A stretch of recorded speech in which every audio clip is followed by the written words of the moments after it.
मानक आशुलिपि अभ्यास number 53 ready start. अध्यक्ष महोदय, सरकार ने अभी बड़े महत्वपूर्ण आर्थिक निर्णय किए हैं जिनका हमारी अर्थव्यवस्था की मजबूती और उन्नति पर बहुत प्रभाव पड़ेगा। मुख्य निर्णय यह है कि रुपये का विनिमय मूल्य घट गया है। बाकी आर्थिक निर्णय जिनका मैं आगे चलकर जिक्र करूंगा, इसी मुख्य निर्णय के परिणाम हैं। मैं आपको अब यह बताना चाहता हूं कि यह परिवर्तन क्यों करना पड़ा, इसके पीछे क्या राज हैं और इससे अर्थव्यवस्था को सुदृढ़ बनाने में कैसे मदद मिलेगी। सबसे पहले मैं यह स्पष्ट कर देना चाहता हूं कि सरकार की दृष्टि में रुपये के विनिमय मूल्य से क्या अर्थ है। इसका सीधा मतलब यह होता है कि रिजर्व बैंक में जो विदेशी मुद्रा दी जाती है, उसके बदले वह किस हिसाब से रुपया देता है और उससे जो विदेशी मुद्रा ली जाती है, उसके लिए वह किस दर से रुपया लेता है।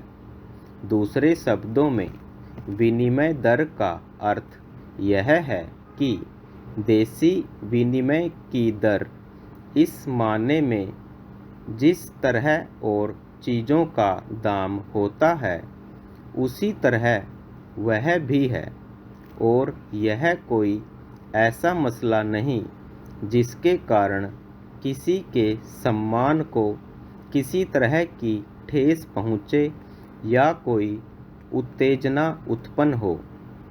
इस संबंध में मैं माननीय सदस्य के सम्मुख स्पष्टीकरण प्रस्तुत करना चाहूँगा। चाहिए तो यह कि अन्य प्रकार के माल की तरह विदेशी मुद्रा का दाम तय करने में भी केवल आर्थिक बातों का ही ध्यान रखा जाए। वास्तव में विनिमय मूल्य आर्थिक वास्तविकता के अनुसार ही होना चाहिए। केवल तभी मूल्य का मुख्य प्रयोजन पूरा होता है जो साधनों के उचित आवंटन को संभव और सुविधामय बना सके। दूसरे रूप में तथा इसके अलावा यह उद्देश्य पूरा नहीं होगा। इसके विपरीत उससे उलझनें ही बढ़ती जाएंगी, जिससे अर्थव्यवस्था को सिर्फ नुकसान ही होगा। इसमें कोई संदेह नहीं कि 10 वर्ष पहले रुपये का जो मूल्य था, आज नहीं है। यह सर्वविदित है कि कई वर्षों से देश के अंदर प्रत्येक वस्तु के दाम बढ़ रहे हैं। 10 वर्ष पूर्व जो दाम थे, आज उससे 80% अधिक हैं। दूसरी ओर सन 1949 के बाद से रुपये के सरकारी विनिमय मूल्य में कोई फेरबदल नहीं हुआ है। संसार में के जिन बड़े देशों के साथ हमारा व्यापार होता है, वहाँ चीज़ों के दाम इतने नहीं बढ़ते हैं जितने कि भारत में।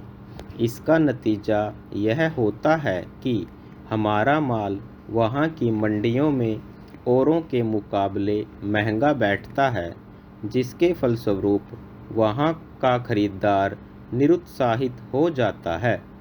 इसके साथ ही साथ हालत यह है कि हमारे लिए निर्यात बढ़ाने की, विदेशी मुद्रा अधिक से अधिक कमाने की आवश्यकता बराबर बनी रहती है। इस बात को ध्यान में रखते हुए विदेशी मंडियों में अपने माल को औरों के मुकाबले सस्ता करने के लिए हमने कई उपाय काम में लाए हैं। उदाहरण के लिए, निर्यात को सहारा देने के लिए हमने कई प्रकार की सहायता दी है। हमने निर्यातकों को कच्चा माल तथा मशीनरी आयात करने का अधिकार दिया, उनको सीधी आर्थिक सहायता दी और हाल ही में कर ऋणपत्रों की भी सुविधा प्रदान की। परंतु इन उपायों का ज़्यादा असर नहीं हुआ क्योंकि हमारी कठिनाइयाँ ज़्यादा गहरी हैं। इसका मुख्य कारण यह है कि चीज़ों के दाम 5 वर्ष पहले जो थे, आज हम उनको फिर वापस नहीं ला सकते, बल्कि दाम और अधिक बढ़ते ही जा रहे हैं।